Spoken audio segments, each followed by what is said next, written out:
everyone, my name's Christina and I wanted to come on here and just make a video because I'm going to be starting dental school this month. I'm so excited, but to be honest, I'm pretty average.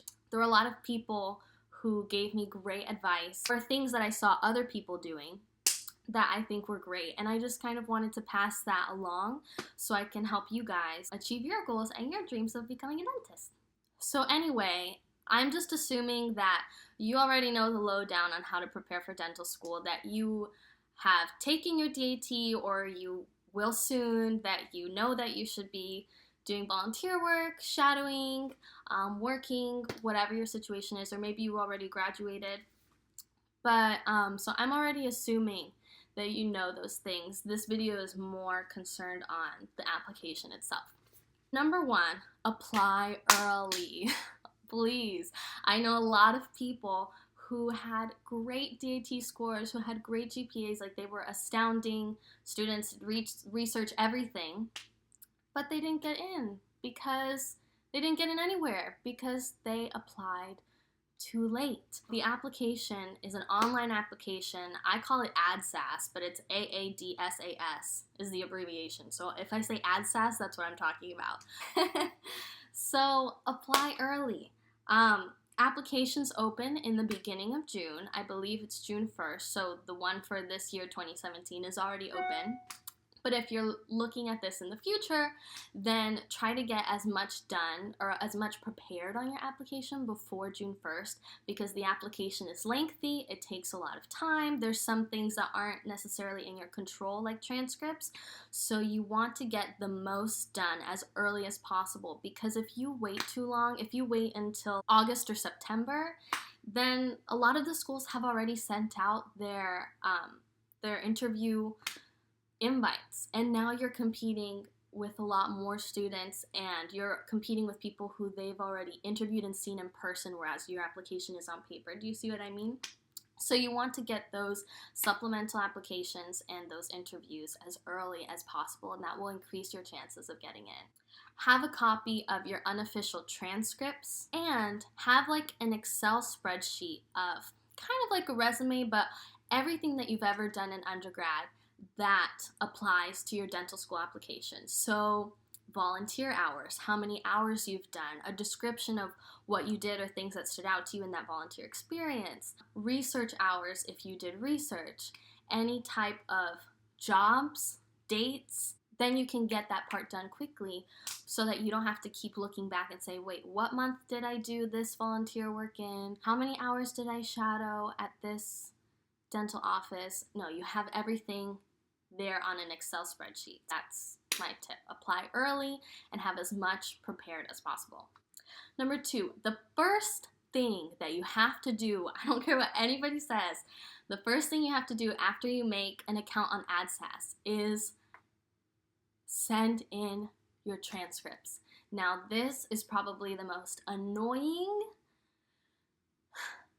aggravating step, because there's so much that you can't control and it's a long processing time. You can submit your application if your transcripts aren't done processing, as long as you have already taken the steps of sending in your transcripts, then you're good. So when you open ADSAS, there's going to be a section where you have a colleges attended section. So you have to write down all the universities that you have attended. So if you've transferred, if you've attended multiple universities, or if you did dual enrollment, then you have to list those universities in your universities attended section. Now for each university, there is a form, and that form is called a transcript request form. So you have to print it out and request that your university sends transcripts to ADSAS. You are not going to be sending your transcripts to the schools individually. ADSAS collects your official transcripts from your school, And I know some people made mistakes where they requested that the schools send their official transcripts without the transcript request form, and that will delay your processing because with the transcript request form, it has your ADSAS identification number. Sometimes you can put your dent pin so they can make sure that it's like the right person. So just make sure you print out the transcript request form as soon as that opens up. Give it to your school, and as long as you have already put in the colleges you've attended and submitted that form to your school, you don't have to wait for your transcripts to be processed. You can turn in your application. In addition to doing a transcript request form and having your schools send the official transcripts, you have to manually type in your transcripts. This is very time consuming, and this is why in the beginning I said you should have an unofficial copy of your transcripts, because you also have to type in every class that you've taken since undergrad, what your grade was, and you can't just do like Bio 1, Bio 2, you have to put in like the course, the official course name and the official course number. And just so that there's no mix-up, that's why I say have a copy of your unofficial transcript, so you can just be like, and done. Number 3, this is where a lot of people mess up. Apply to a wide range and a wide variety of schools. I recommend that you apply to all of your in-state schools first. I personally did not want to stay in state. I'm from Florida, but now I'm going to be going to dental school in Massachusetts, but I wanted to go to the Northeast, but I still applied to all the Florida schools because I've heard and I see that it's more likely that you can get into your in-state school. I think that you should just at least have that option of staying in-state if you want. Look at your DAT scores and your GPA and be realistic. Again, like I said, I was pretty average. So what I did was I applied to a couple of schools that were in my range where their average acceptance of DAT and GPA matched or were around my scores. So if you get a DAT score of like, let's say 19, then most of your schools that you should apply to are schools that have that average DAT score with their entering class. Do you see what I'm saying? Then apply to some hard to reach schools. So hard to reach schools are schools that their average GPA or DAT is higher than what yours is. But it's not all about scores. So it's also about like how well-rounded you are and your community service and your shadowing and your research and stuff like that. So it's very possible to get into schools where you might feel like you are on the lower end. So I recommend applying to a couple hard-to-reach schools and then apply to a couple safety schools. Now, safety schools are schools that their average DAT and GPA for students that they accept are lower than yours. Now, I'm going to be honest. I didn't get... So the application process is really weird because, for example, I didn't get into any of my safety schools. I don't know. And I technically had like higher scores, and I thought that they were safety because I would definitely get in. It's not the case. I don't know. There's a lot of factors that they consider. There's a lot of things that they look at. So you might not get into your safety schools, but I recommend getting, at least applying to some safety schools so that they can be a cushion if you do get in. And go for those hard to reach schools. Don't feel bad about your GPA and DAT. You know, it's kind of random. I know people with really, really good scores that didn't get into their safety. I know people who felt like they were below average and they got into really good schools. So, you know, and vice versa. So there's a lot, every person has something individual to offer. It's not just about the scores, but I think that having a wide variety and a wide range of schools will increase your chances. Also, look specifically, go to that school's website and look at their requirements, because some schools I forgot which ones they were, but I think it was like one of the Carolinas that there was a school that during my application cycle they said we are only giving 2 seats to people out of state. 2 seats. So out of like I don't know, 70 to 100 seats. But I was like, well, I'm not going to apply there because I'm pretty average. And if they're going to accept, if they only have 2 seats to give away to an out-of-state student, they probably won't give it to me. Things like that. Take that into consideration, but have a wide range.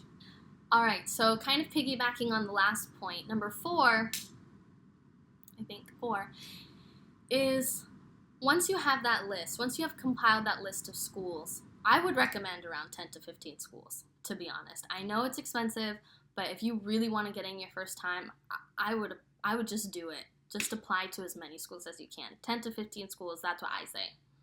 Go to each school, again, make a spreadsheet, and take a look at all of their requirements. This is very important because you don't necessarily have to major in science. I personally, in undergrad, I double majored in biomedical sciences and sociology.